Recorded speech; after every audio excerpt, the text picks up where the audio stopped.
Welcome everybody to Open Mic Night. I didn't even put on the board. I think it's 53.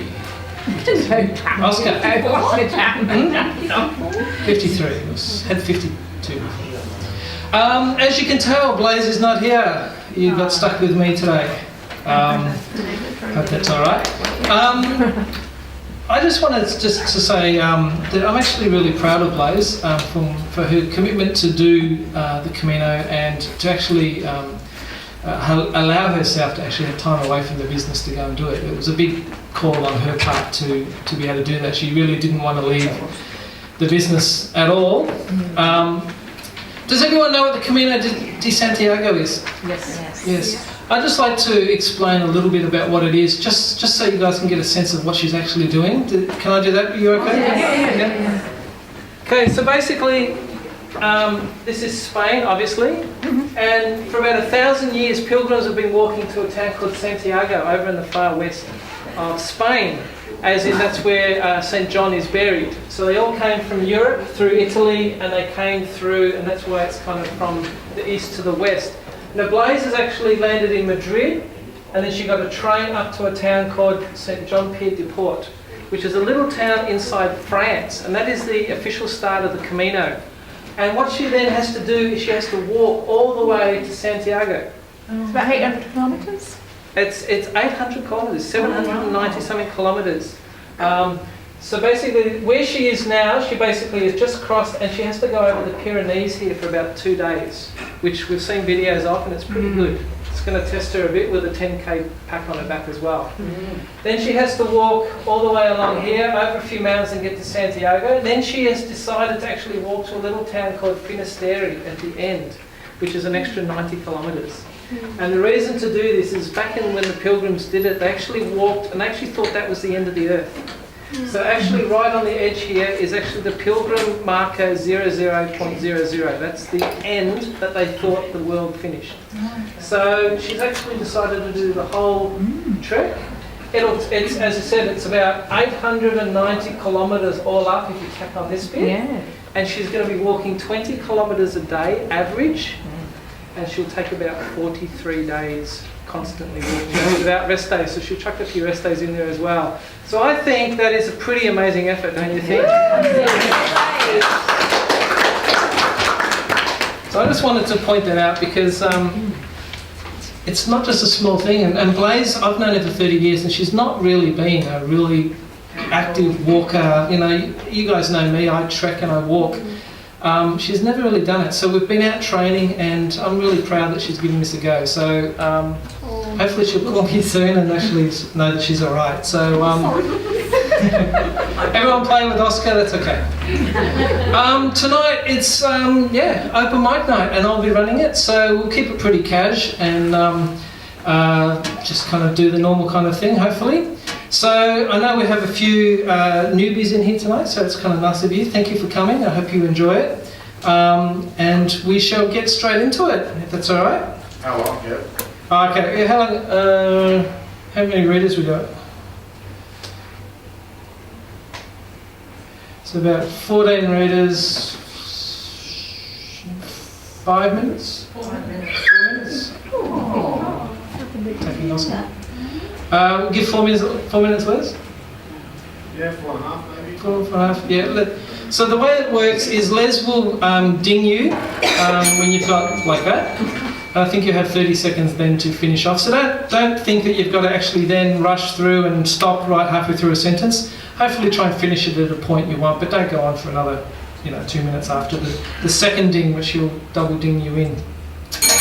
Like that. I have to put glasses on because I can't read the damn thing up here. Okay, Alison, no. Excuse me, you better tell them about the camera. Okay, yeah. I am filming tonight, as well as this. So if anyone would not like to be on YouTube, because we normally put a compilation together and put it on YouTube, just come up to me later and tell me and I'll edit you out, which is nice and easy. Who should we start with? Antoinette would like to start. Yes. I actually probably won't talk for 5 minutes, very short tonight. Last open mic, thank you. Last open mic, I spoke about the inspiration behind a book project that I was working on, bringing co-authors together to contribute to the first of what I hope is going to be a series of books called We Inspire Now. So today I thought I'd just talk very briefly about the proposal that I've developed. So my aim is to bring about 10 co-authors together to write a book to inspire people in their 50s and over. So the vision is to, like I said, to produce a series of inspirational books targeting various groups or a particular topic. And the first one is about inspiring people in their 50s. Because for me, the inspiration for this is when I was actually talking to some women in their 50s, my friends, who were approaching menopause and who really felt that they had nothing much to live for. Like the kids had grown up, some of them were retiring from their jobs, and they kind of felt that there was nothing much in their life anymore. They didn't really have anything like meaning or purpose. And I really felt like sad to hear that, because for me, like this was my time to actually do what I wanted to do.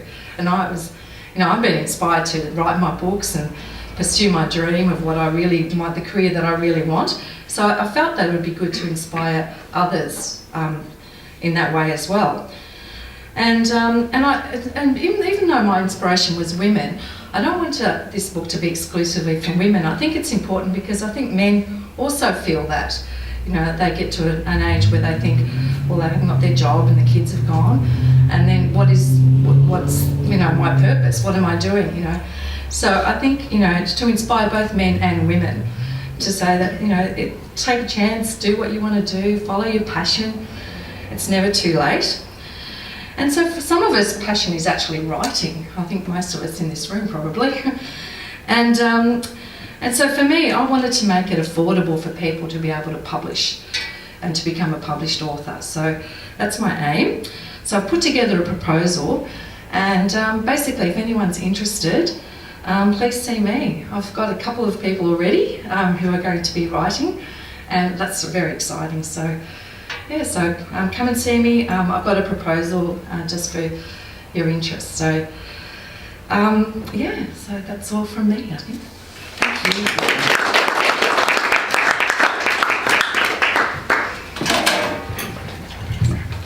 Thank you, Antoinette. Okay. Coral. And Coral will be reading a short story called In Cold Blood.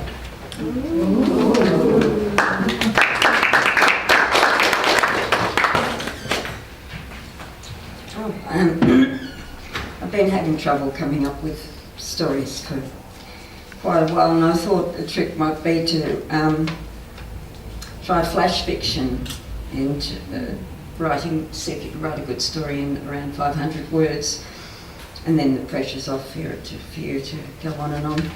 So this is one of them. It's a bit dark, so I hope someone's got something lighter afterwards. My mother was zoned out on the bed, her face swollen and purple, the cuts on her lip glued together with dried blood.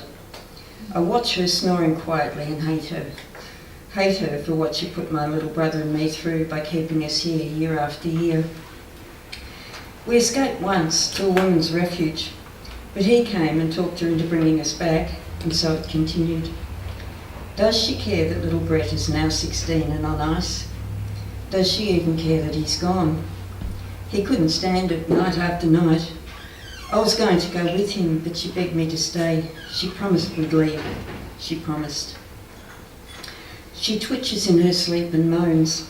My stomach contracts, images returning. Two children huddled together, their heads underneath the blankets, hands squeezed against their ears. Brett is crying, his tears wetting my pyjama top. He flinches at each crash, each knuckle-holding fright, and put the sheet and his pyjamas in the washing machine. I put cereal in a bowl and sat with him to make sure he ate it. but his head drooped with exhaustion and the black circles under his eyes stood out from his white skin. I would take his hand and walk him to school, and all the while my mother slept. Last night I calmly watched them, the squabble at the beginning, the rage in the middle, and her in a heap on the floor afterwards, and the kick at the end before he drove away and she dragged herself to bed. I watch her now curled in a ball, her hair a tangled mess of blood and snot. She didn't hear the phone ring or the police telling me I would never see Brett again. I will never see Brett again. I approach the bed. The knife plunges, twisting and slicing. A strange squealing noise escapes her as I watch the knife stabbing, stabbing, stabbing. A bird chirps on a branch outside the window and a train rumbles in the distance. In the kitchen, my father's blood oozes, spreading across the white tiles to stain the pale blue carpet of his den. Thank you.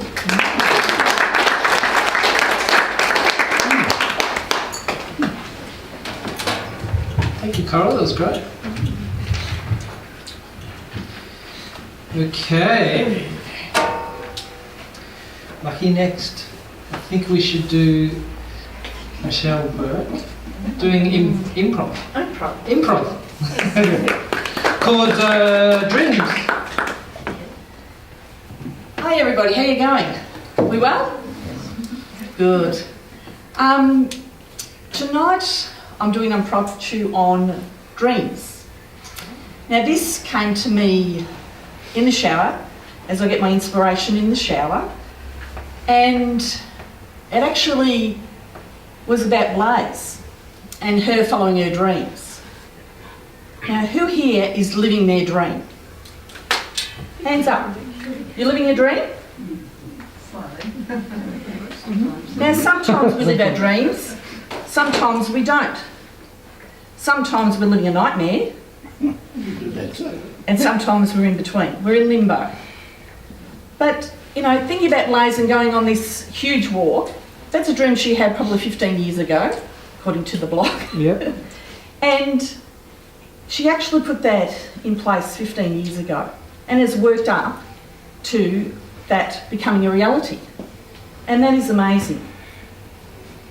So, but how many of us actually have that dream but don't put it into reality? We actually have the thought, the inspiration and the dream, but it just doesn't happen. Because we can all dream, because we have daydreams, we have dreams, we have inspirations, we have these crazy little thoughts going into our heads, but we don't bring them into reality because we don't put them into action. Now once we have that little dream, put it into action, and it has to be something simple as this is what I'm going to do, put a bit of a plan in place, because if we don't do that, then we can't proceed with our dream, and our dreams don't become reality. So this message is for someone in this room, I don't know, but the inspiration came for me to do this tonight. And that goes back to when I was in my 20s. I had the dream of getting married, having kids, and you know, all those dreams you have in your 20s. And that's what I did. I actually didn't marry this one, but I married my first husband, and within 2 years it became a nightmare and it was all over. But then I met the lovely Paul, and I haven't got him up with me tonight, just sorry, I'll just bring him over this. You haven't met the lovely Paul. This is my gorgeous husband on our wedding day, 30-something years ago. He passed away with rare melanoma. So I met this gorgeous man in my late 20s, and we were living the dream, absolutely having an absolute blast. And we did everything for, you know, I knew him for 32 years, we were married for 25 years. And we always had those dreams. And one day we said we were going to travel around the world. I did with him for 9 weeks last year. I'm writing a book about it called #Travelling with Cardboard Paul. And next week we're going to Phuket. I was tossing up whether I would take him or not because he's very tatted, as you can see, but he's been all around America, around Europe, and he's getting a little bit tatty. So I have to get a new Paul. But And I might upgrade him, I don't know. Oh, No, he'll stay as he is. I'll get him it. Can't And do that. there's different versions of him, and I've got an older version of him but they're fantastic, these little cardboard cutouts. But for me, I was living our dream. It was a promise I made to him, and I made that dream a reality. And now I'm living my dream, although I had to lose him, but now I am living my dream. And I'm hoping all of you in this room are living your dreams and not just waiting for something to happen, because life is so damn short, and because I know by experience, that we need to start making our dreams a reality. So I'll leave it at that. So I'm Michelle Burke from Being Connected, and we have Being Connected as a little organisation that comes together at the moment, the last Thursday of the month at the Link in Essendon for drinks. If you want to come for a drink and just stand around and talk about anything and everything. And we're doing coffees on the last Saturday of the month. So next Thursday night, 26th of April. Excuse me, Kev. Yep. You also have another reader here, Sarah. Just and all that tomorrow, right? So Sarah, where would you like to go? At the end or in the middle? Might as well just go now. Yeah. Do you want to go next? Right. Listening to Michelle is quite funny because in Blaze and I, we call living your dreams Blaze's harebrained ideas. It's like, let's go backpack for a year. Okay, let's go do that. Let's start a publishing company. Okay, let's do that. Let's walk the Camino. Let's do that. She comes up with that, but that's Blaze leaving, realising her dreams and putting it out there. And as Michelle said, she actually actions her dreams, which is what a lot of us don't do, I think. Coming up?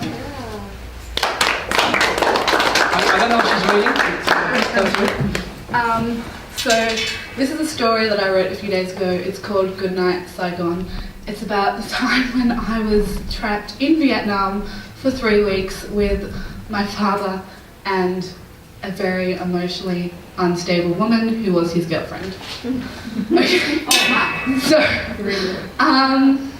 at first she tried to mother me, but then as it turned out, I had my head screwed on and she did not. I was in a different bathroom in Vietnam every night trying to offer comfort to a woman who ate dessert with every meal and asked me to tell her that she was beautiful and not fat. I didn't care if she was fat or not. I wanted to see the sights.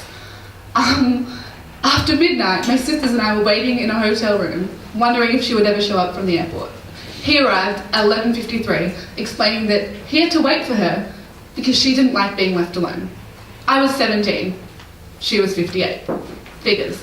The turning point for me was when I realised I was waiting outside Siam Square for him to come and pick us up, and he had disappeared in a taxi with her.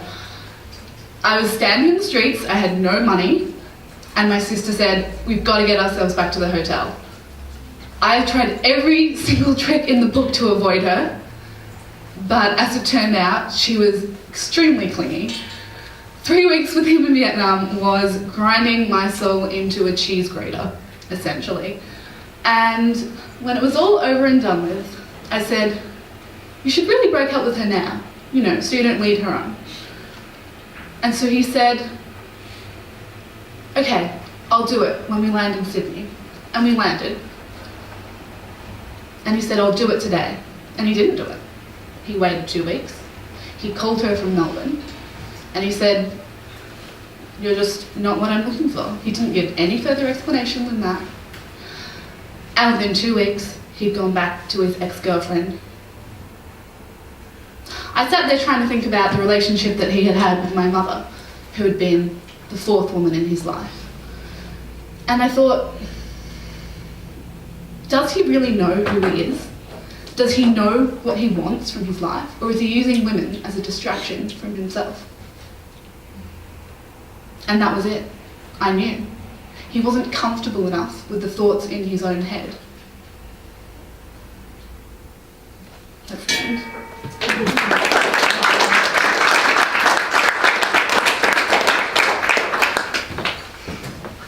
Thank you for that. Okay. Mr. Gianostra himself. Marcello Di Uncle doing a story about Gianostra. Apparently he was born there. I lived there. Oh, really? I didn't know that. Yeah.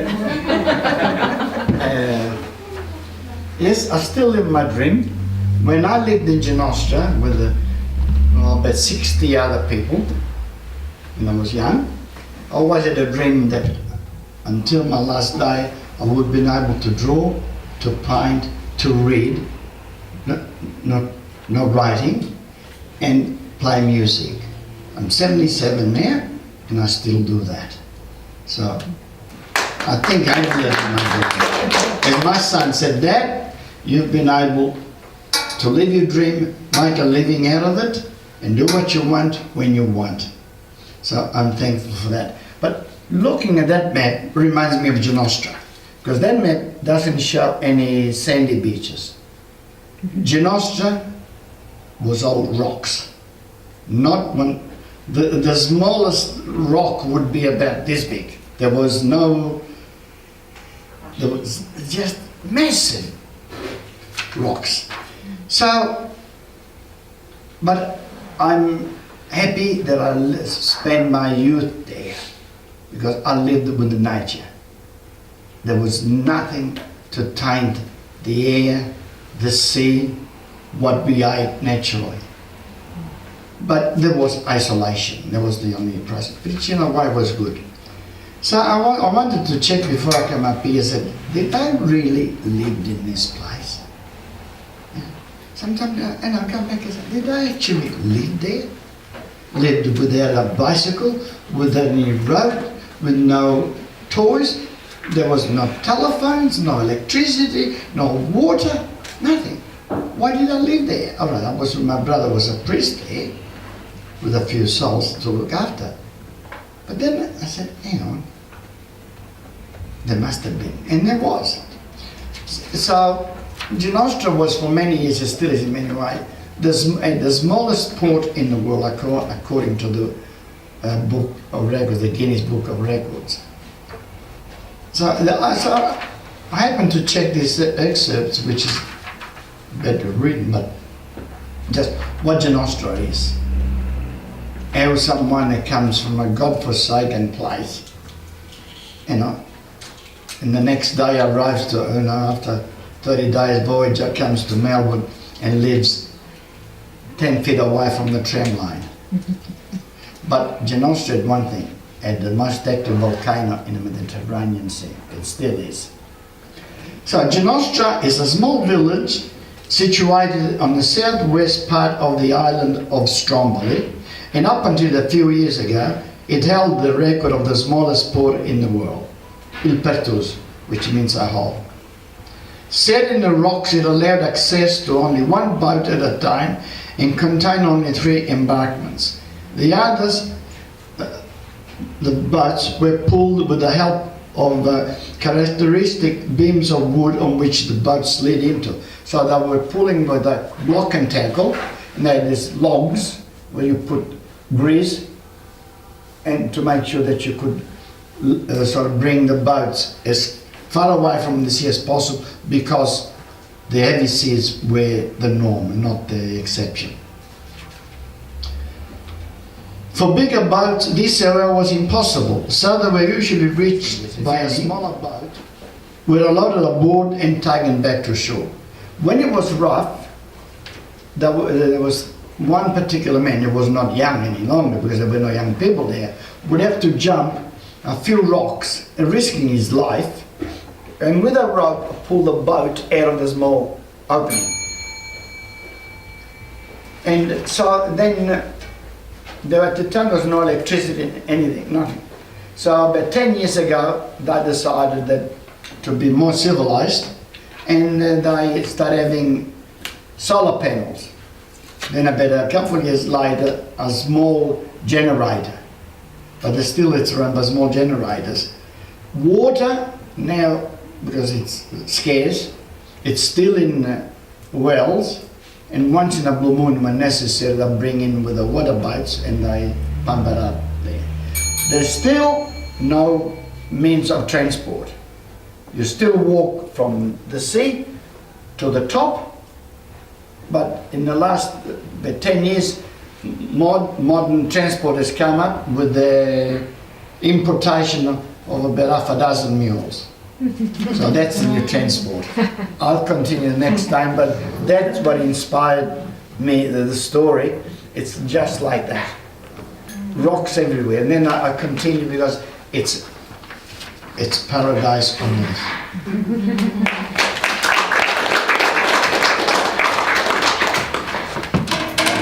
Thanks, Marcello. Okay, I'd like to do a little Busybird ad, if that's all right. I was saying to someone before I was going to mix up open mic night, and I said that we would do something like no one was allowed to read their stories. They had to actually do their stories through interpretive dance. I thought that would have been quite funny, but maybe next month. Blaze and I are very proud of Busybird. It is our dream. We're both artists and creative people, and this is what we've formed, a very kind of wholesome business. It's not corporate, it's not, sharp and edgy, it's quite loose and everything. That's just the way we are. We don't just publish books, we actually are quite an educational company as well, and that's a big passion of Blaze, is to actually teach people how to write better and how to publish better, and do the right thing for them. We actually suggest people when they come to us to publish, we say try traditional, and then come to us after that. We're not just come to us and use your money. We actually say do the best for you. So if you're wanting to learn how to write better, we have a lot of workshops and stuff, and how to learn fiction and all that kind of stuff. We also teach you how to choose the type of publishing you want, so we can give you all the information that you might need for a certain project to go left or go right, that works out best for you and your project. We also teach you, once you've got your book in your hand, what do you do with it? How do you show the world the book? So if you have any of those problems, and we're all writers and stuff in here, don't hesitate to kind of ask some questions, and we can probably help you out in those areas. Not just publish books, but we can help you show the world your book. All right, Mr. Robin is going to do some poetry, I think it is, called The Lane.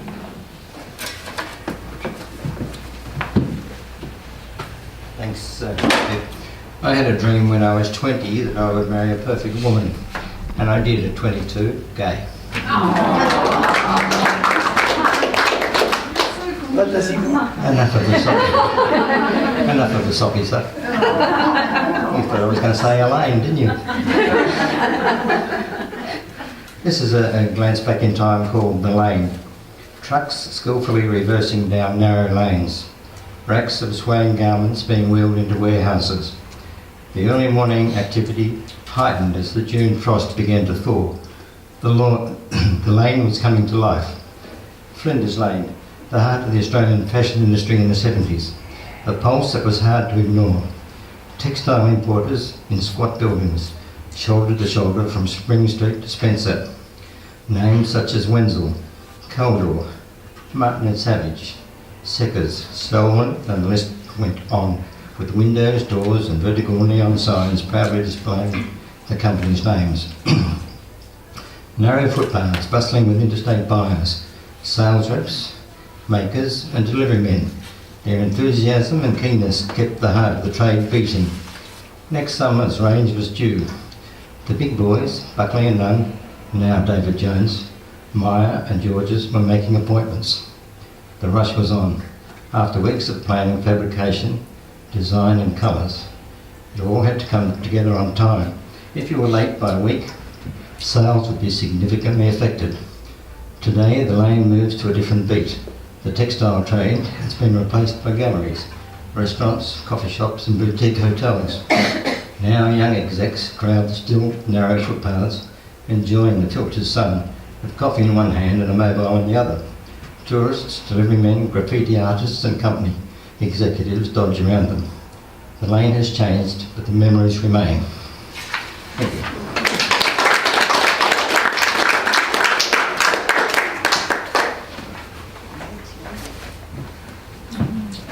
Thank you, Robin. Rosemary. doing an essay called Too Many Goodbyes.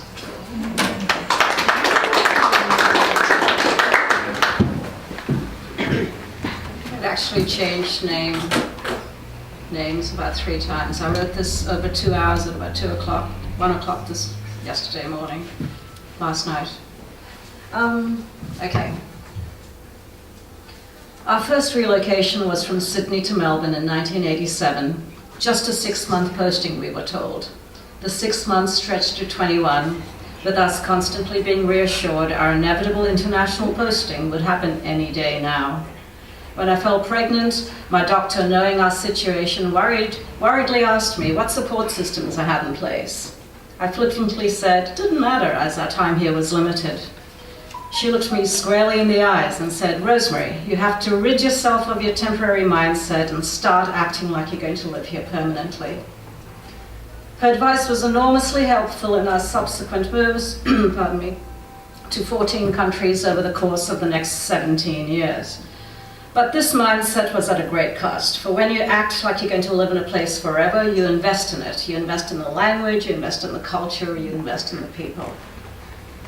I liken it to putting on a tightly fitting leather glove, tugging and stretching, pushing and pulling it into place until it feels taut and snug and natural in your hand. Problem is trying to get it off when it's been there for 18 months. For when it's time to leave, the glove, now a perfect fit, has to be wrenched off, ripping flesh to reveal vulnerable, hurting, bleeding, heartbreaking loss beneath. To cope, I develop a shield which takes the form of a reassuring, calm exterior as I assure my close and faithful newfound Skype, a call away, that we shall see each other again. Yes, we will.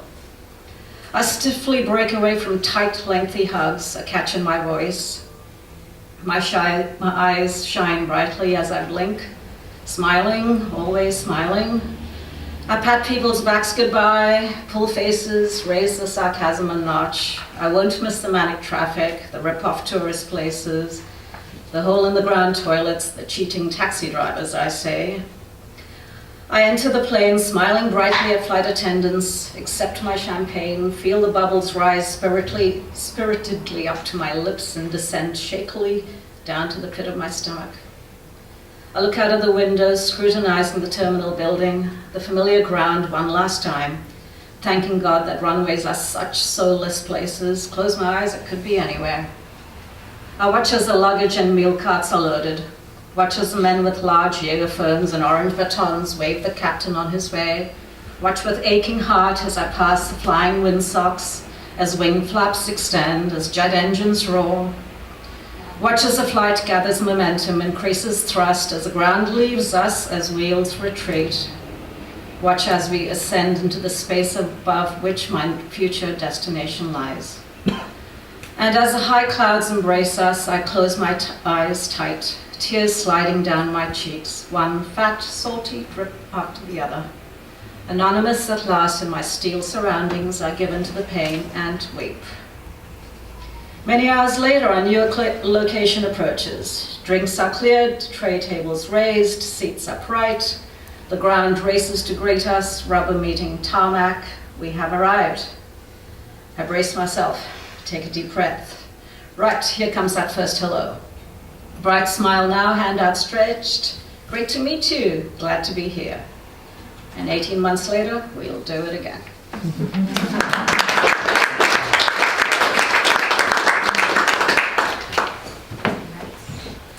Thank you for that.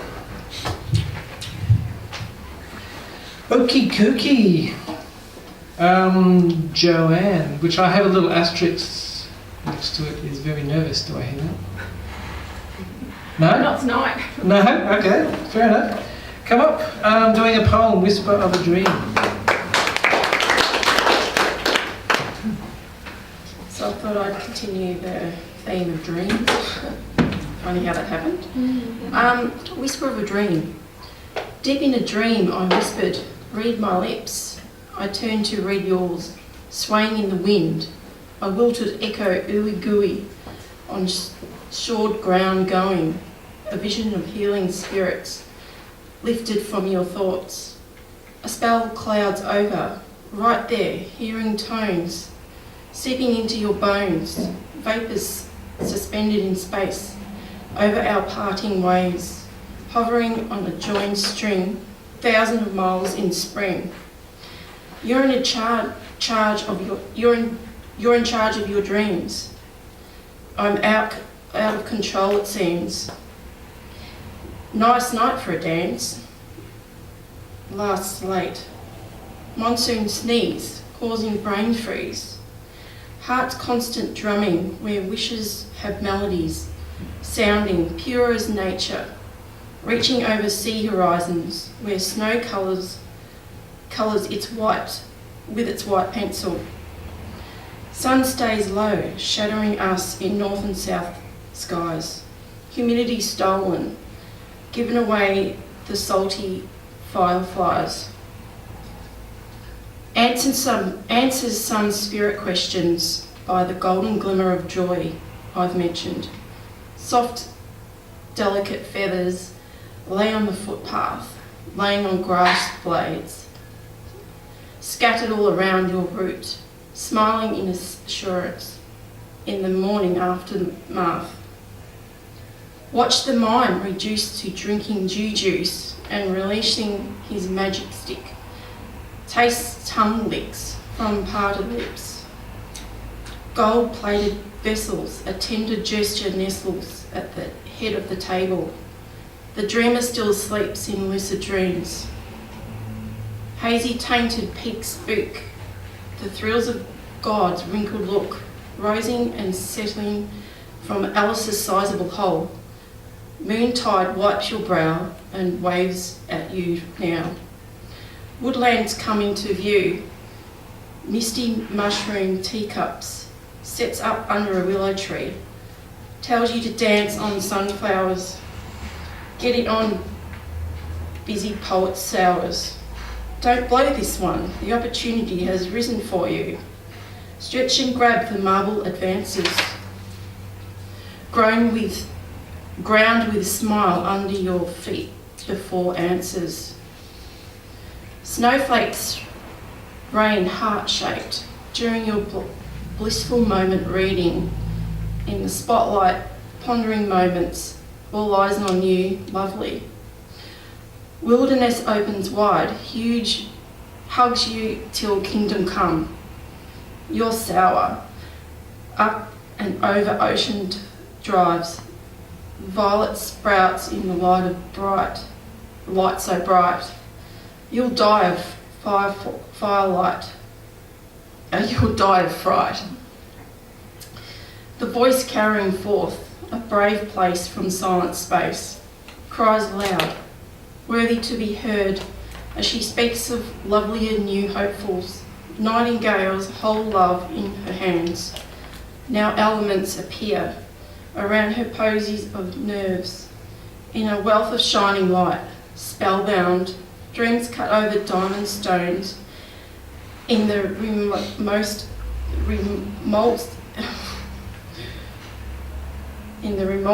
plains, veiled in rays of eternal beauty and holiness. Hold the reins in your hands, hold tight. Bind of wine from tortured times, hold the godlike forms from pages. Subtly from your sacred passage, the harmonious mind will prevail.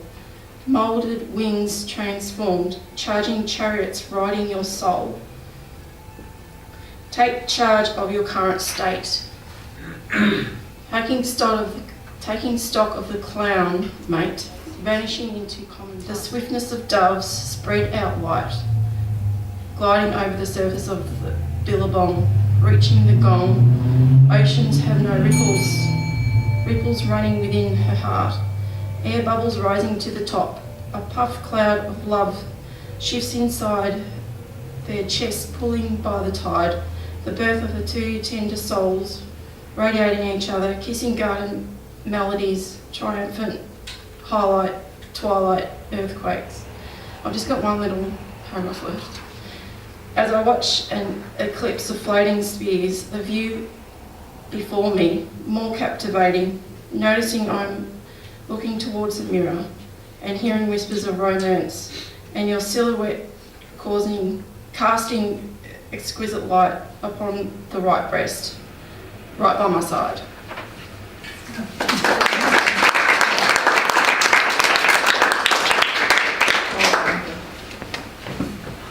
Cool, thank you for that. All right, we're going to have some fun. Yay! You ready? Yay! We talk about harebrained ideas. I was talking to Cheryl the other day, and I said, let's do something different for open mic night.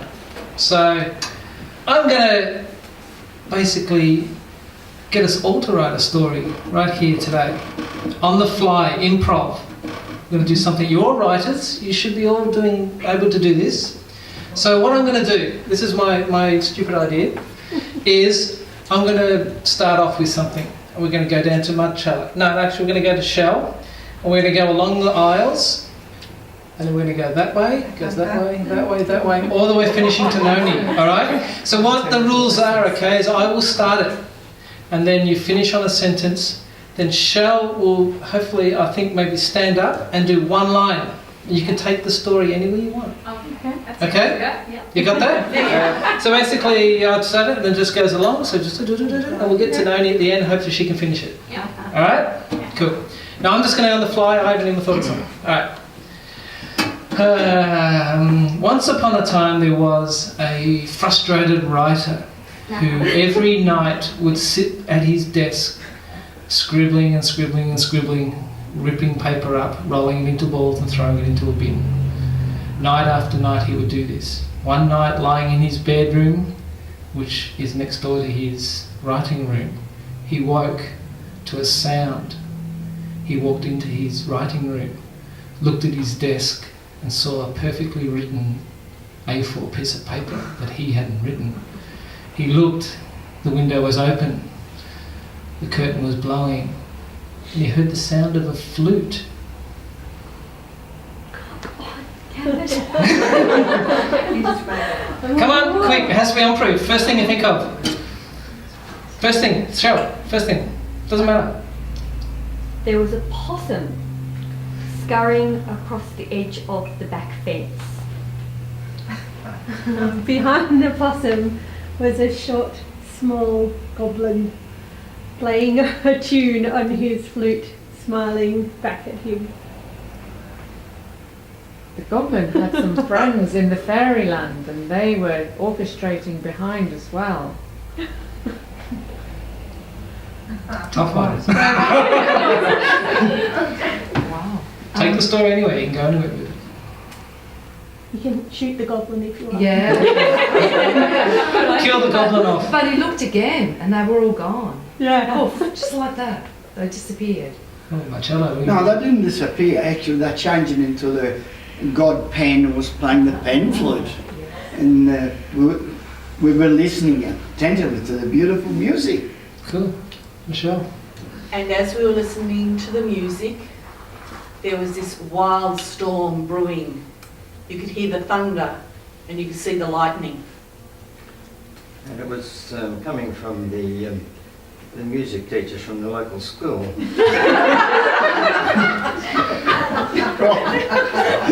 In the middle of the night? Yeah. She was wearing her night clothes. She bought from Spotlight.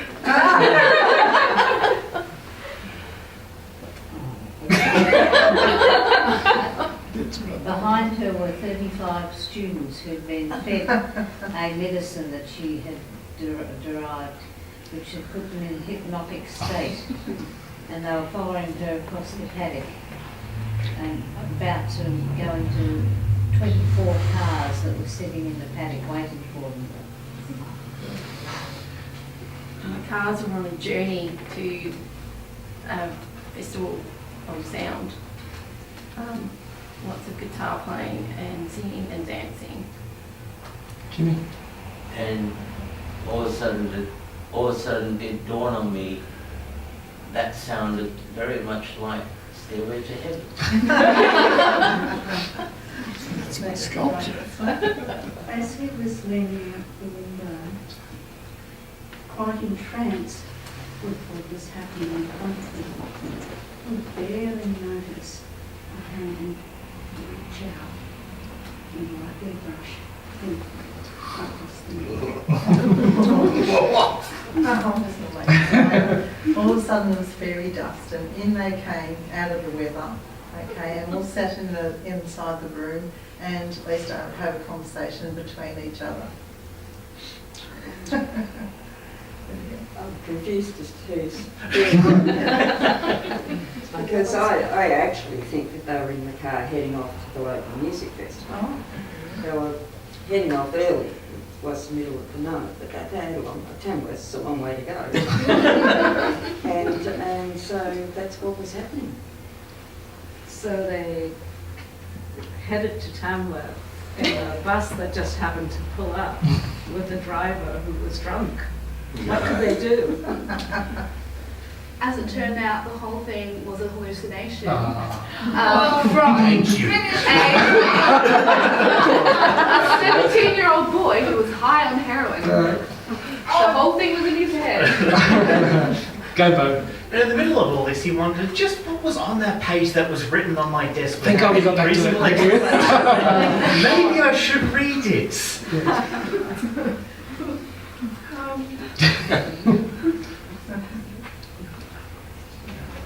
And there were words written on that piece of paper that he couldn't remember that he'd written.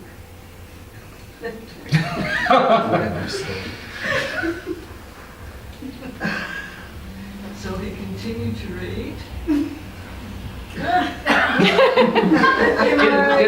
read and he read an amazing tale about trees and fruit and all things delicious, and he got to the end and it was signed the possum.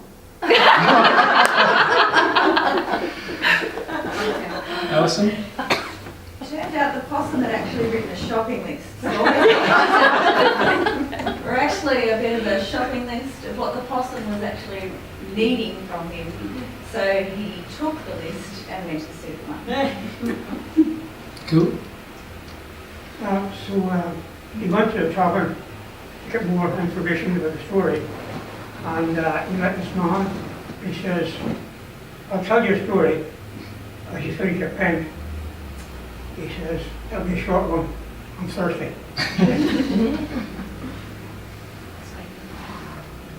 Let's go in that way then. Oh. I didn't catch that. What? Sorry. What did you say? Sorry. You finished with the point. With the point. Finish He with said, the point. he said, "I'll tell you a story as you finish your pen." He said, "It'll be a short one on Thursday." Oh, you're thirsty. While having a sip of his first drop for the evening, he comes to the realization that he has actually written a short story of a shopping list based on his dog called the possum. Well done. Cool.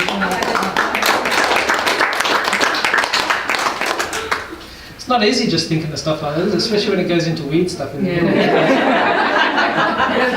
Robin's in spotlight in lingerie, and then it's down here, and it gets back to the, and then it's all a dream.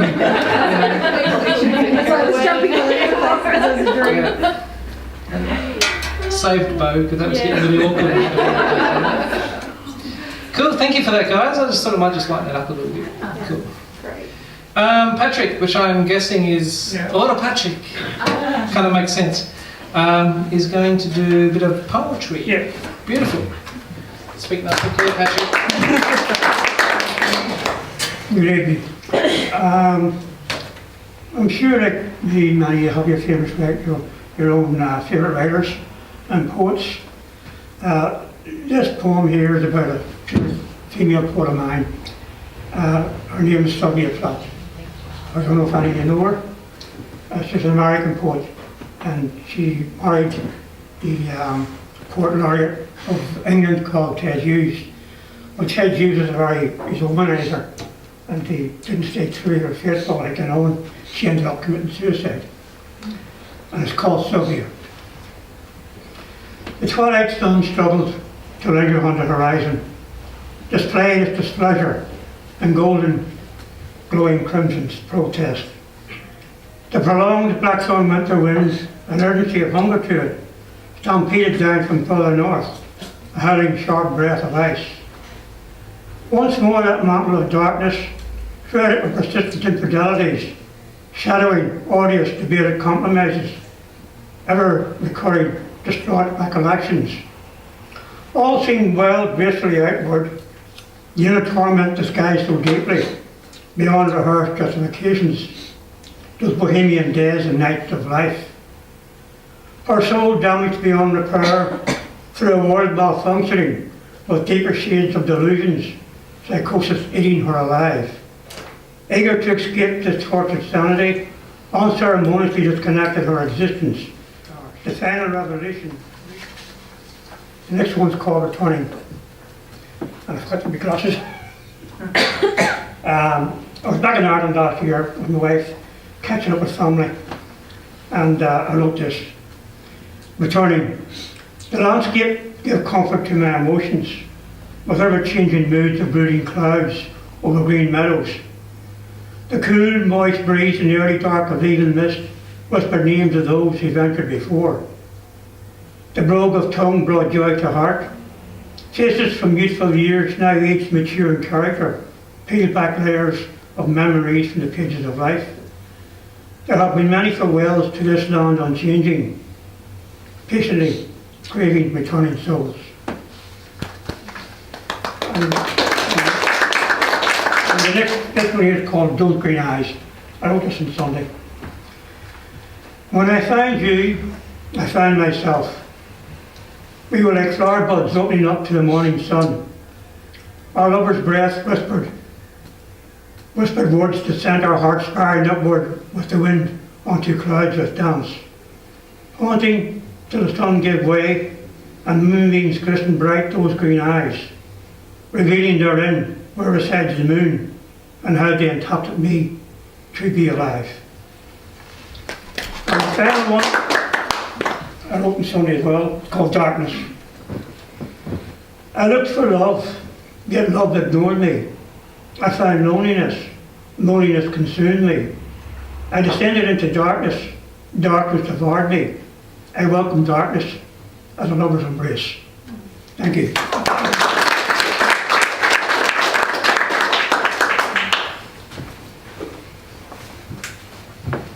Thank you, Patrick. Now, the little man in my head speaks with an Irish accent. Thanks for that. I love it.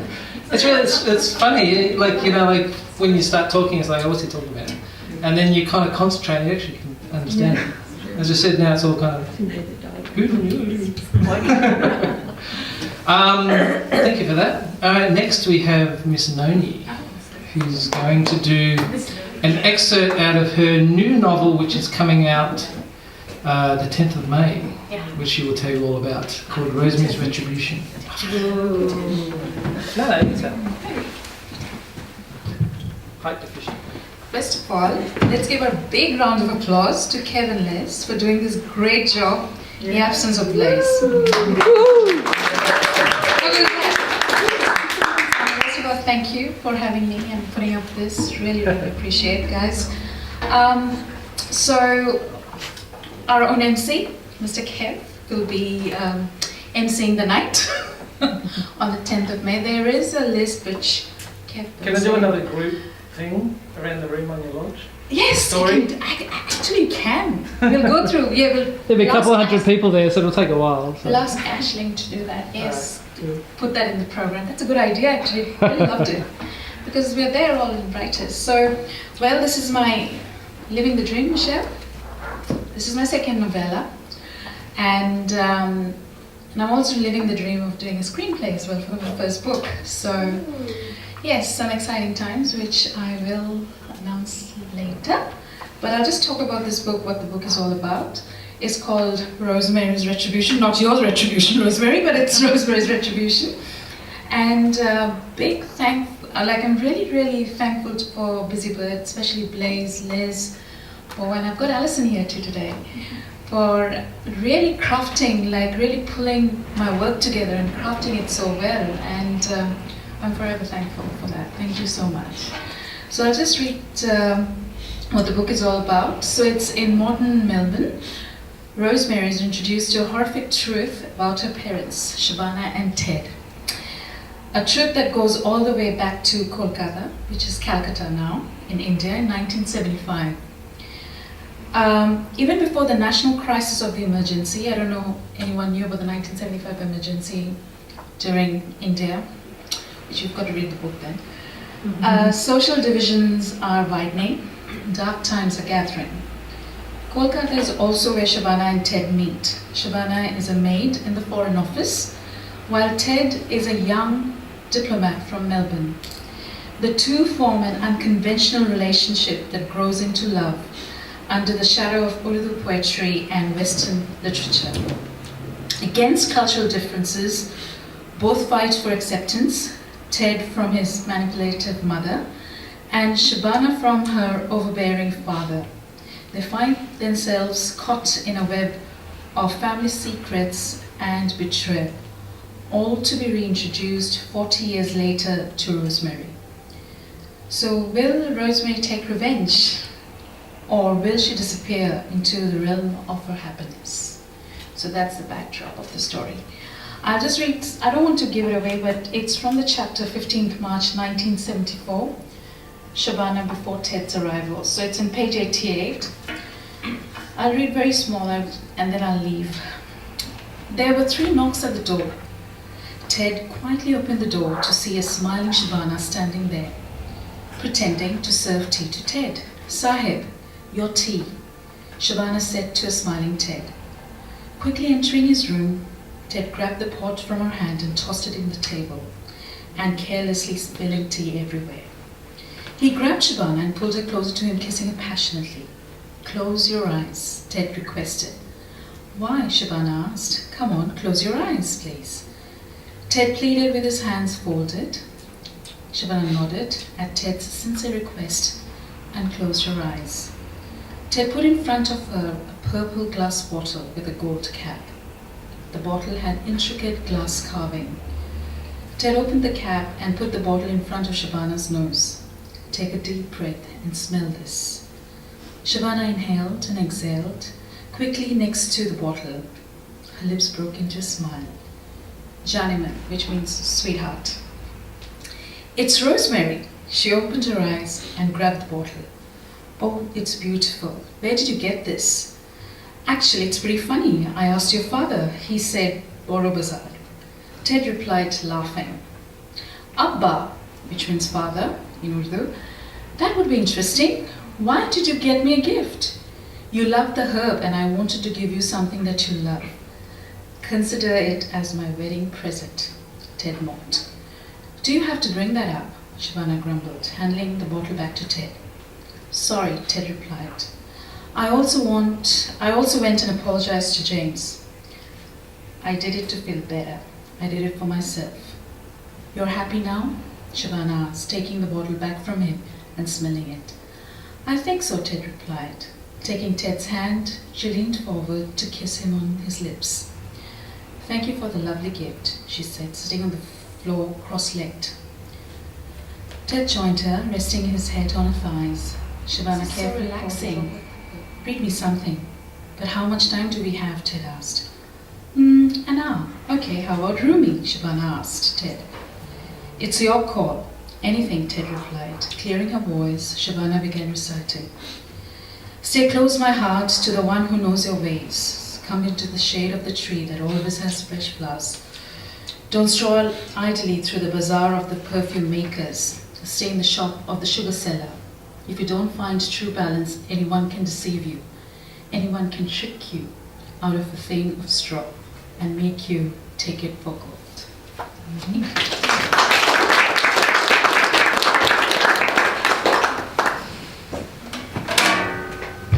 Thank you, Noni. I was lucky enough to join Noni in New Delhi at the end of last year. She invited me to be MC at her book launch in Delhi for her first novel, Mirror Rising. And I'm just going back to Michelle's point of living the dream, because when we were over there, she had an Indian publisher and he got up to speak first, and he basically clinically talked about books and publishing and all that kind of stuff. And I was next, and I decided to do my speech on passion for writing. And I basically spoke about Noni's passion for her belief in her work. And a lot of you know, we all write and we do stuff, but I've never seen anyone have belief in her work and passion like Noni does. She really follows through on her dreams. It's seriously Noni. And she's doing screenplays. She's really doing her work to her dream, and can I commend that, because that is just it's not easy to push your work and believe in it, because we all as artists kind of cower in the corner and think no one's going to like our work, but you know, people out there actually get out and push their work, and I'm pretty proud of Noni, so that's pretty cool. Alright, now to lighten it up after my serious stuff, we have the hilarious Gay who's going to do some comedy for us.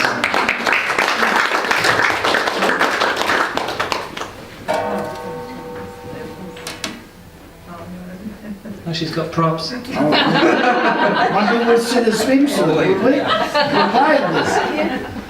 You just don't know how lucky you are to have props. I'm not very good at handling them though, so that could be interesting. I thought I'd like to talk to you about the local swimming pool, ladies' change room, the local swimming pool. Because it's a really strange place. I didn't understand the culture there until I went there. First thing that happened to me was interesting because, well, that's not really the culture, but it was interesting. I was drying myself, minding my own business, and I leant on the wall to dry my feet, and the lady hadn't closed the door properly. Shoot! I shot straight into the shower. She was under the shower and I shot straight at her. We both clutched each other and the shower's pouring all over us. We're dribbling down the wall and everybody's looking at us. We're drowning and I'm saying, I'm sorry. She's saying, it's okay, don't worry, no worries. She's naked, I'm half dressed and we're saturated in a puddle on the bottom of the shower floor. If that's not embarrassing, I don't know what is. But the other thing is about this culture in the pool. There's about 3 different sort of types of people that go to the pool.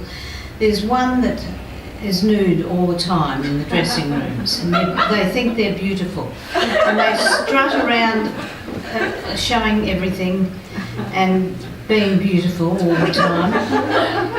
And they are beautiful usually, and then there's the ones that hide themselves in a towel, which is usually me, and there's never a towel big enough to hide everything. And then there's the ones who are old enough to be confident and don't care and say, this is me, I don't care, I'm neither beautiful nor ugly and I'm happy with what I am. I'm not, but anyway. But so this particular day, I came in feeling quite happy with myself because everybody else had left. The pool was quiet and I didn't think there'd be anybody in the change rooms because it was, you know, very quiet. I thought I had the change rooms to myself, and so I went quite happily into the change rooms, looking very respectable, I might tell you. None of this sort of nudie bit. I look very... Hang on a second. It's always hard to keep everything in.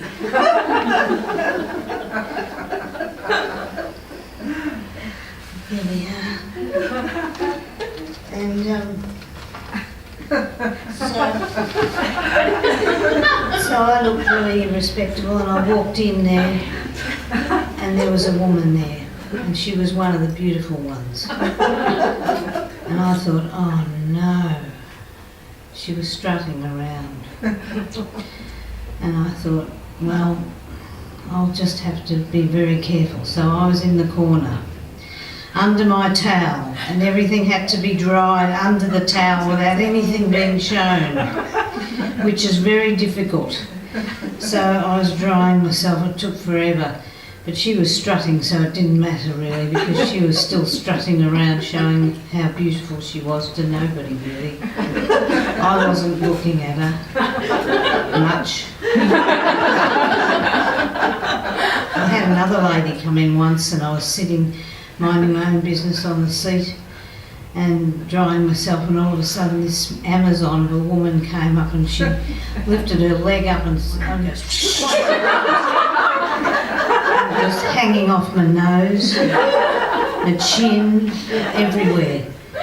And she just looked at me and she swept off and went out the door and left me hanging with shaving cream all over me. Thank you very much.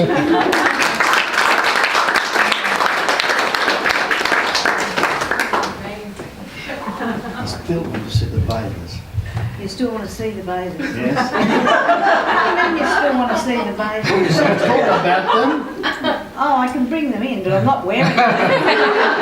No. They're about this big.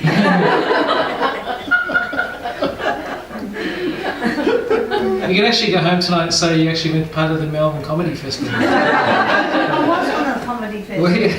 Well, I did. I went along. I was part of it, yes. Cool, I can see why. All right, next up we have a open mic virgin. Ooh, there's one in the room.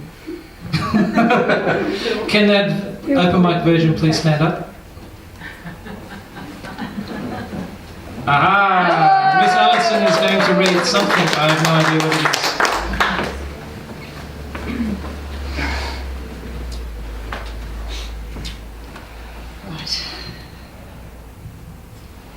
Okay, I've chosen this because it was the thing that I thought was most likely to allow me to dodge the there's this bell of doom up the back there.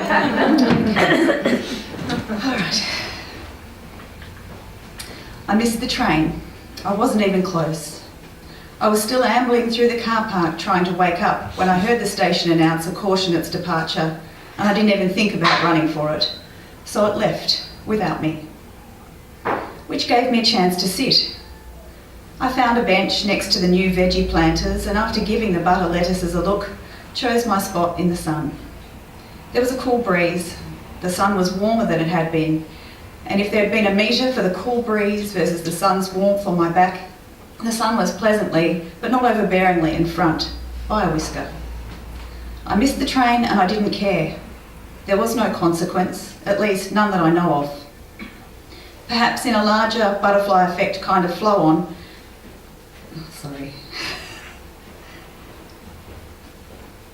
there might have been some downstream effect to someone or something further beyond the abrupt stall in my commute.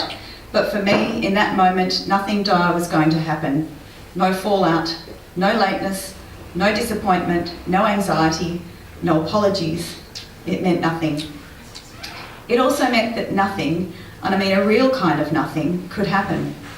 The kind of nothing where you're sitting in the sun on a train platform with a soft breeze blowing and nothing can really happen. Nothing is happening. You're right in the midst of nothing. I could have been in the midst of 100 somethings, but I wasn't.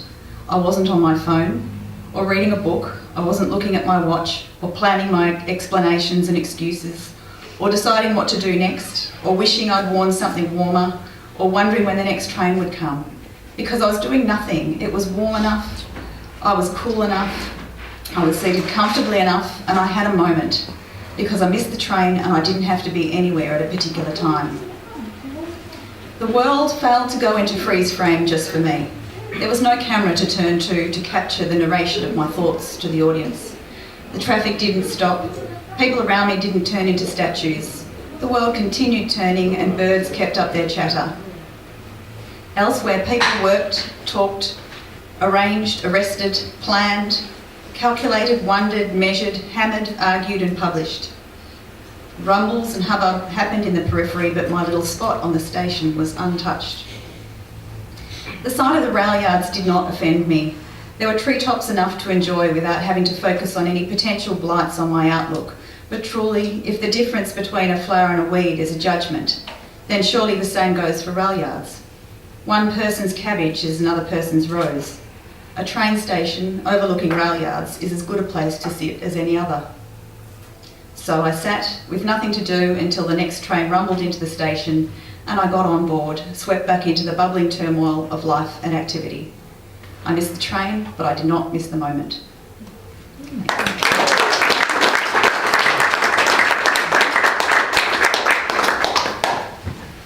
You've done this before, haven't you? A big breath over there. You've been deflowered. Yeah, wow. There you go, fantastic. Rebecca. Going to do some poetry, I think. All right?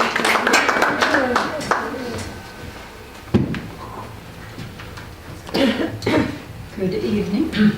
Now, several years ago, my family and I lived in India for a year. Oh, wow. So that's 2 little girls, 2 little blonde girls, and my husband. And as part of my husband Michael's contract, we had a driver. And I happened to be there as the HR man was giving the poor driver, Raju, his name was, the instructions. And it was kind of blah, blah, blah, blah, blah, finished with, Raju, you must take care of them. I thought, poor man. And sure enough, first day Michael goes off to work and the girls and I are on our own. Raju takes us into the city to a park that I wanted to go to. And we got out and he's all right. And we got out and we walked and we played on the playground, had a lovely time. It was a big park. It was a big park, okay? But when I came back out again, I'm like, oh.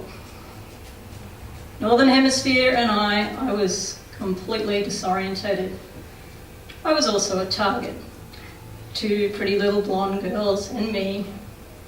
And a gentleman came along and said, can I help you? And I was like, oh no, we're right. No, can I help you? And I'm like, well, a bit lost. So he's like, oh sure, I can help you. And he starts to lead me and off we go. And I'm thinking, yes, I know, Northern Hemisphere, disorientated, but I don't think this is the right way. Anyway, off we went, walking, in what seemed to be completely the wrong direction. And sure enough, after a while, he agreed that he too was lost.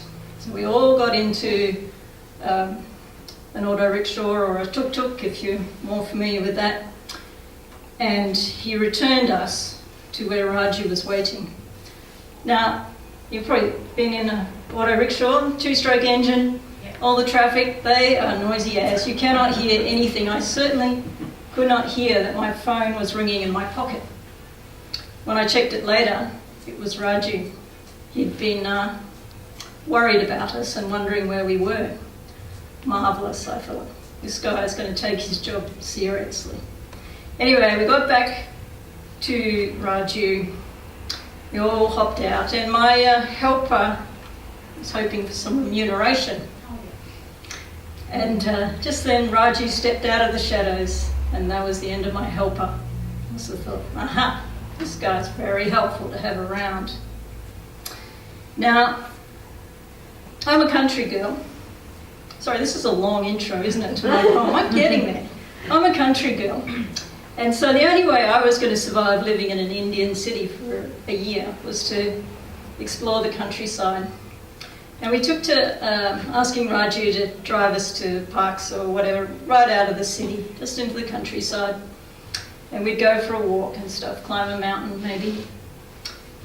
And this became such a habit that on Friday evening, as he was driving my husband Michael home from work, he'd say, so, which jungle tomorrow, sir? But it got worse for the poor man, because we acquired bicycles as the year went on, and we would just ride off gaily into the countryside along some marvellous trails. It was beautiful. And then when we were tired, the girls would just sit on the back. When we were tired, we'd just go to some restaurant in a little village, and we'd ring Raju, and we'd say, can you come and get us? I was like, well, where are you? We had never any idea in the world. We'd just hand the phone to the proprietor. And by the time we'd finished our meal, there was Raju. So this is my... Oh, I missed to tell you... There was a point I wanted to tell you. I'm going to get there. So one time when we hadn't returned, when he thought we would, this was really early on, the phone rang and I picked up and there's no hello. It was just, "Are you missing, madam?" And I thought, oh, this man is good. So I wrote him a tribute. "Are you missing, madam?" Such a gift, so unwittingly given, so unfortunately bestowed, so misguidedly uttered. Now that I know you will worry, now that I know you will notice, I can stray further, stay away longer, add dilly to my dally, have another cup of tea. When I am late, when I am lost, when you can't help it, when worry grips you, you will ring and ask, "Are you missing, madam?"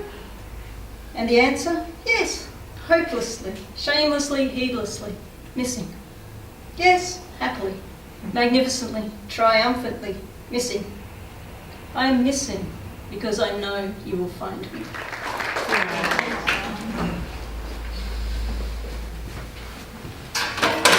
Cool. I like that story. That's good.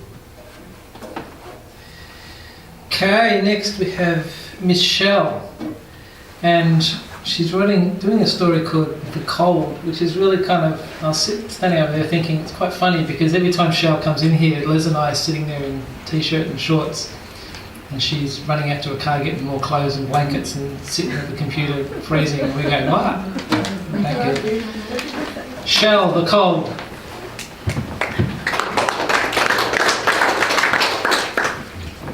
Hi, I'm Shell. My theme is true stories. I think you've worked that out by now. Theme of tonight seems to be live your dreams, seize the day, life is short, because you never know when your number's going to be up. My bugbear number is 47, and this story will tell you why. They say you become your parents. I hope not, because at 11, I knew Dad was stupid. Even 11-year-olds know it's stupid to ride a motorcycle home from shift work in the dead of night, in the cold, when you have a cold, a persistent cold, for weeks, to save money. Standing at Mum and Dad's bedroom door, I thought I'd be safe from catching it, whatever Dad had. I could feel radiant heat and stale air from the doorway's edge. He was cocooned under heavy blankets while he shook and shivered at the side of the bed. I watched as Mum changed sweat-soaked sheets. Still, Dad didn't get it. As I said, stupid. But the next week, Dad got a clue. Over the toilet. He coughed up phlegm from his lungs and that day saw a blood clot. He said to Mum, "Colleen, I think this is more than the flu." No kidding. Same night, Mum's at the wheel of the Nissan Bluebird station wagon. That was a sign in itself that something was up. She hated driving. Dad hated it too. "Where's my nerve pills?" he said mockingly every time he was forced to be her passenger. This time he was silent, except for the coughing. Mum was hunched over the wheel and going too fast. "He's not having a baby," I said from the back seat. Now that was stupid. Mum stiffened with suppressed anger. Next night, back in the Nissan Bluebird, with blankets, with clothes, going to my uncle's house, where Mum feels safe, while we wait for Dad in hospital. 1 week of prayer gatherings reciting novenas. Next week, at the hospital, in front of the white double swing doors to the intensive care ward, Uncle says, "Think about what you're about to do," like I was about to do something bad. "There are people in there fighting for their lives. How you see your dad will stay in your mind forever, so think if you really want to do this." But I had to see Dad. Mum pushed open the swing doors and we walked through the ICU. I knew this section was different. There, the air was like a Queensland airport, 7 degrees warmer. I looked at I looked at a long wall of bodies on tables on wheels, preparing myself for what Dad might look like. None of them looked like they were fighting. With their armour of thin waffle-weave blankets and plastic wear trailing from their sides, they seemed fragile and exposed.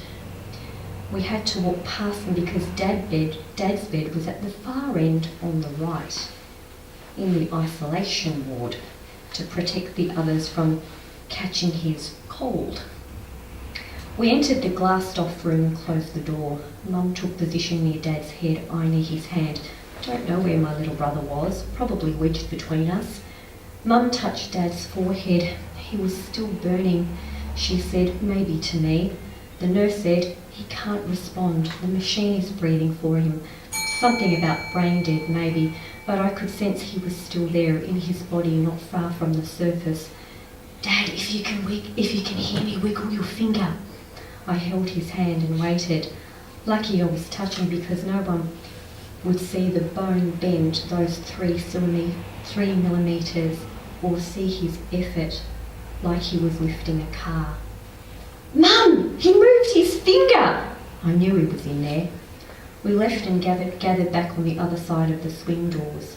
Doctor, uncle, aunts, Mum talked about the long recovery when we get home, time off work, something about a wheelchair. I was ready. I'd be helpful. Sorry, one paragraph.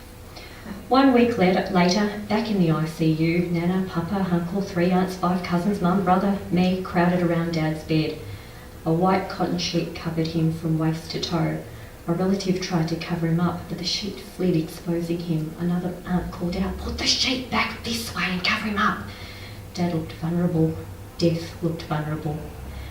But at least Dad was unplugged, nothing down his throat, no tubes dangling from his sides.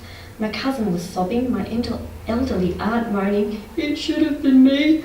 2 aunts chanting, may perpetual light shine upon him, may his soul rest in peace. I said nothing, just letting my cousin cuddle me as I watched Mum place her hand on Dad's forehead.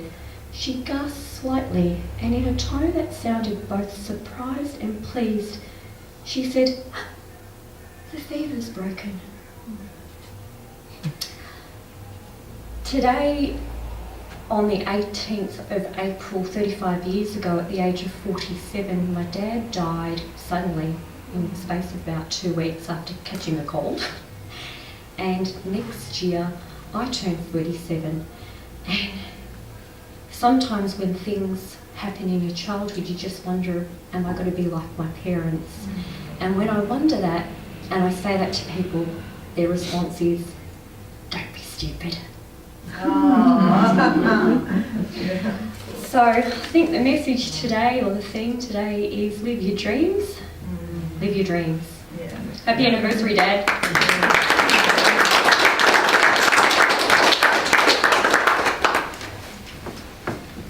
You've done something tonight. It was supposed to be. I know, yeah, you filmed it. Supposed to be.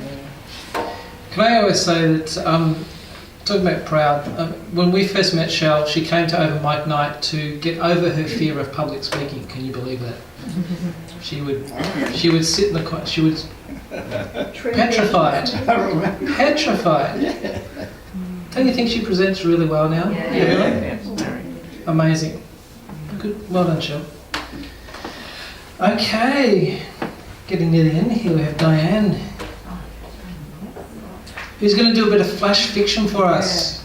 Beautiful.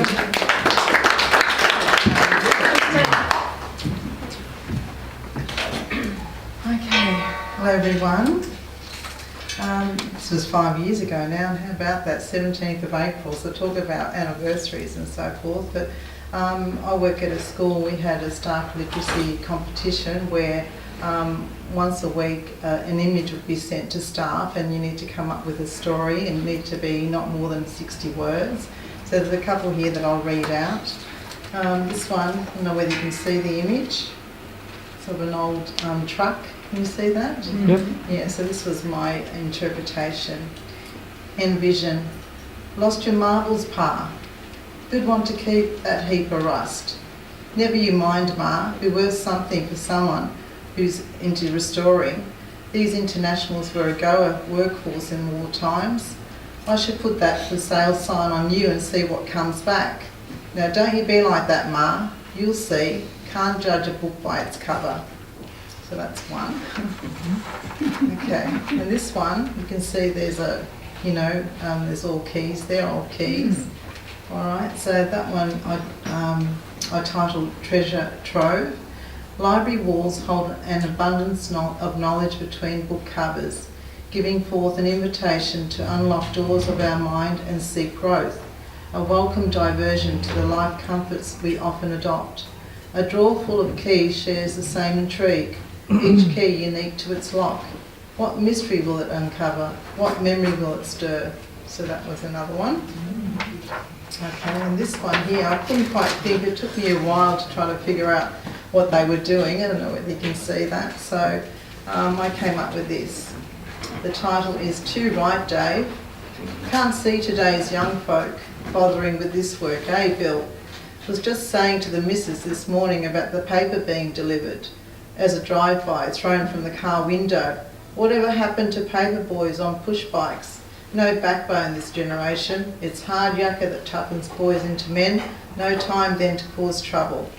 So I got the idea of that when I was trying to think of the story for that week, and I was outside and I was outside doing some gardening, and sure enough, a car came by and out on the window came the newspaper, and I thought, oh, well, there you go, and that was the idea for that one.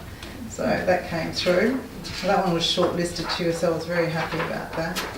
And this one, if you can see, it's a geisha, and the title for that one was Precision. Mum, she's beautiful. Geisha? No, darling, geishas don't participate in martial sword dance. They enjoy socially entertaining, influential Japanese men using the art of song, dance and conversation. Intense eyes, Mum. Yes, contrasting her flawless skin, pouting lips and dress. Like geishas, her image is meticulously calculated. So that's that one. And I'll just read this last one here. See that one there? So I was trying to think of a story for that. I'm sure you guys would probably come up with a better one, but this one is called Feel and Rhythm, Martin. EDC, 3 blind mice. That's it, back straight. GFFE, see how they run. His teacher encouraged him to practice repeatedly, although his enthusiasm a given gift. Fingers glided keenly across those keys as he grew, bringing notes to life. Is that you, Martin? Looking through old albums, Mum. None as proud, Dad. So, that's it. All right.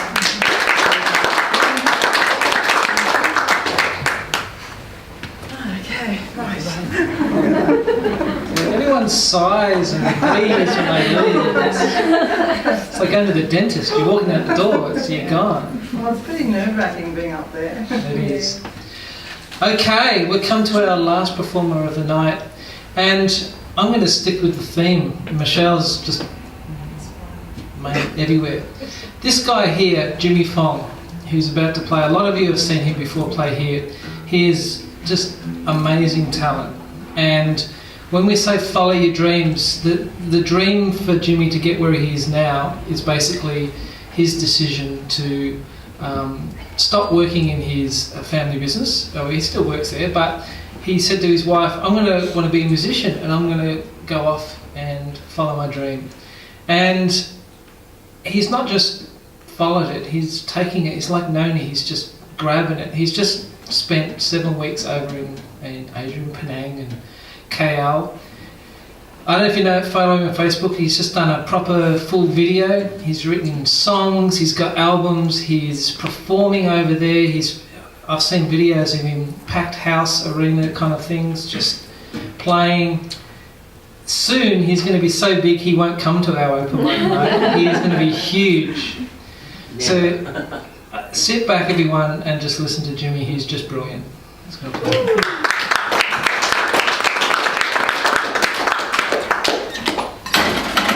He's too kind. Thank you. By the way, Kev, yep. thank you very much for doing that CD cover for me. That's okay. He has also given his time to people like me, whom are a bit naive when it comes to using what do you call that program?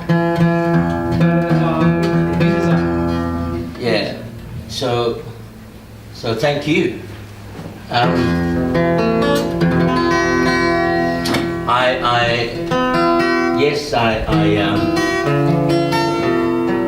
had the good fortune of being able to move away from my business now. I've always been a musician actually, and when I first came here to Australia some 38 years ago, it was because of a lady that I met at my gig over there, and back then I followed my heart, and I married the lady I met from over there, and she's herself is a migrant, and she came to Melbourne with her family under the £10 POM scheme, and of course, you know, 38 years later we're still together and we're very much in love. And this next song I'm going to do for you is a song that I've started the idea possibly 10 years ago. So when phone wasn't really, you know, that not like the smartphone we have today. I was in a place called Sarawak. Anyone know where that is? Sarawak is actually in Borneo. Anyone know where Borneo is? Now, one of the things that inspired me to write is when I see something really beautiful, and quite often a lot of those things, if you look for it, they're free, because they're the most beautiful thing that God has created for us. And I was taken to this place along the river in the tropics, in the jungle of Borneo, and I came and I went across the river and I saw this beautiful, wonderful thing of nature that I would never forget. And I really would love to be able to call my wife and say, hey look, you better come here, darling. I couldn't. I have to wait for another 2 days before I could get to a phone. So this is a result of that. The dancing fireflies of Borneo, flickering yellow, green and gold. The gentle breeze from China Sea, from Kalimantan to Miri. How I wish you were here with me to see the beauty that I can see.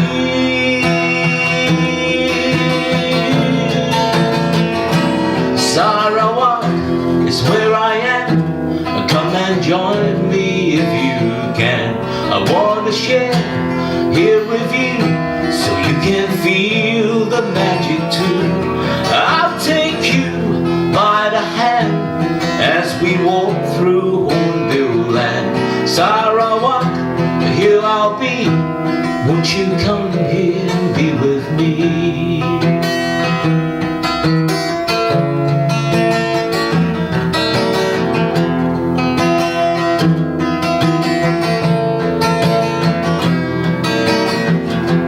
Orangutan with their young, gliding free from tree to tree. Arms reach out mouthful hanging vines. Branches snap as they swing by. How I wish you were here with me to see the beauty that I can see.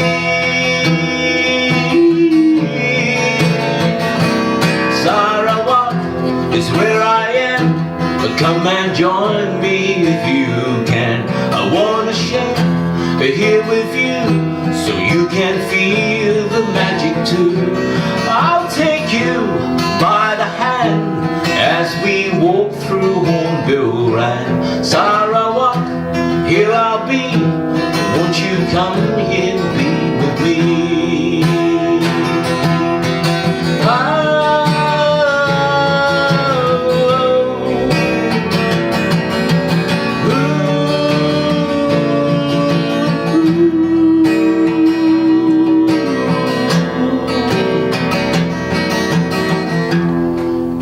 Quiet twilight sky, sound of crickets fills the night. The dancing fireflies of Borneo, a flickering yellow, green and gold.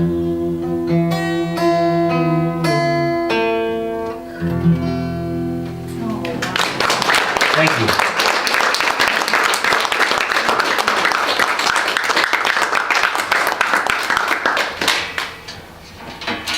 Very good. Sorry. Well done. Thank you. Thank you. Thank you.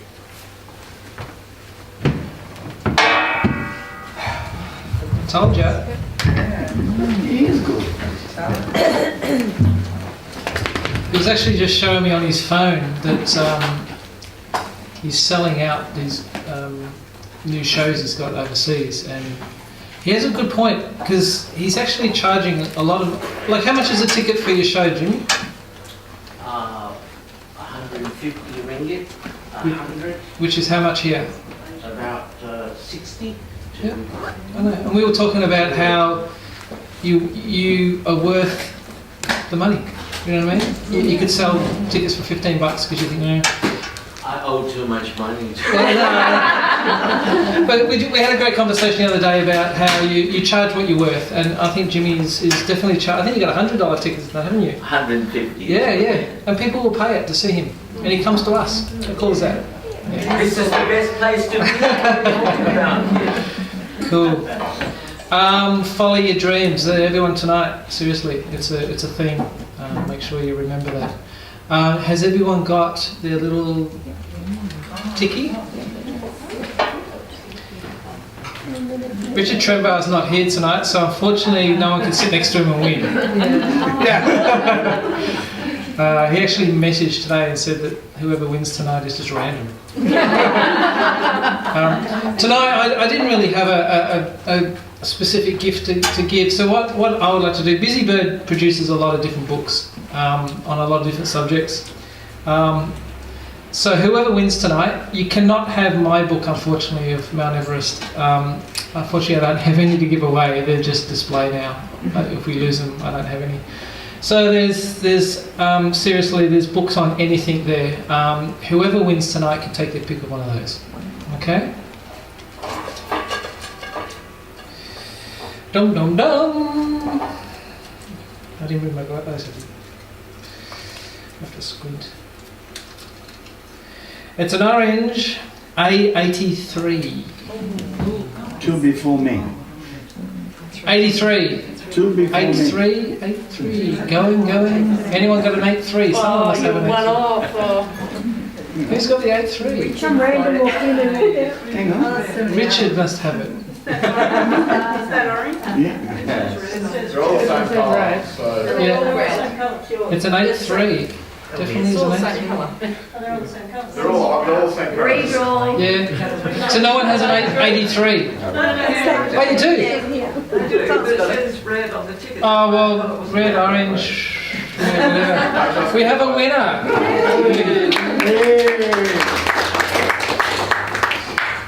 Come up to me later if you want to choose, and I can run through what they all are for you. If you want. Yeah. Types of books, yeah. Cool. Okay, minute. I was at a function last week, and Joffa spoke there. Yep. And I'm very happy to say that he spoke very highly of Busybird. Yay! Really? Yes, he did. At the Progress Club in Watson. Yeah. Cool. No, we got on really well. Because I saw the book there. That's what I was going to get if they won. Yeah, that Joffa Books has got another edition come out too, so we're doing it again. They really spoke well. Cool, I'm happy to hear that. Yes, because you don't get the feedback. Okay, basically all of you people write books and you have things happening. Has anybody got anything they would like to stand up and promote in terms of a launch or a speak we're doing, or anything they would like to mention? I know we have Noni at the back. I'm going to get her to mention something in a minute. Anyone else would like to mention anything? Okay. Noni, would you like to just talk about your launch? So I've got the invitation list here, so whoever's interested, maybe I'll come in the front. Yeah. Good idea. It's a good idea. Now, you know how I said Noni, she doesn't do things by halves. She does it properly. This is a book launch that is not just they come to Busybird, stand here and do a book launch. It's actually in Docklands, in a bar. She's got celebrities. She's just going full on, doing everything you can with this. It took us 6 months to plan this. So here is the invite. So you'll see my publicist's email address is there. So whoever wants to come, just shoot her an email and say from Busybird's guest, and we'll put you on the guest list. So there's a lot of exciting things there. It's been, he's the MC. I'm the MC, but she's doing, well, there's, like it's called Rosemary's Retribution. There's actually going to be rosemary drinks. Yes, so you're going to get to drink Rosemary's Retribution, pretty much, in cocktails and in mocktails. So it's to be launched by award-winning executive producer of the SBS Hindi radio program and Australian Ambassador Kumud. And it starts at 7 p.m. to 11 p.m. and there are some cultural programs. I heard there was dancing. There's dancing, yeah. He's an award-winning flutist from India who lives here on tour with Anushka Shankar's troupe and everything. So I got to know him through a journalist friend who said, yeah, I'll do it. Is possum involved with that flute? Could be. Well, it turned out to be a dog at the end. So. If anyone's interested, it's come along, seriously, it'll be a good night. Yeah. When is it? Thursday the 10th of May. 10th of May. 10th of May. At Bohemian Wine Bar in Southwark, Docklands. No worries. Thank you. Thanks for that. No worries. And if you want to think about it and you don't have Noni's details, please feel free to call Busybird and we can put you on to Noni and you can let her know you're coming. Okay. Open mic number 53, it's a wrap. Who actually votes that Les MC's the next one? I do.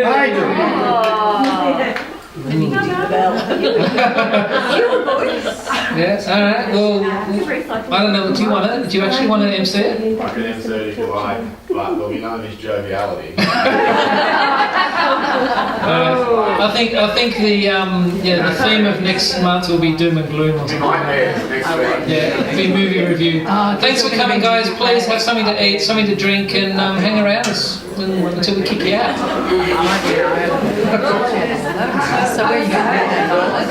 Yes, all family.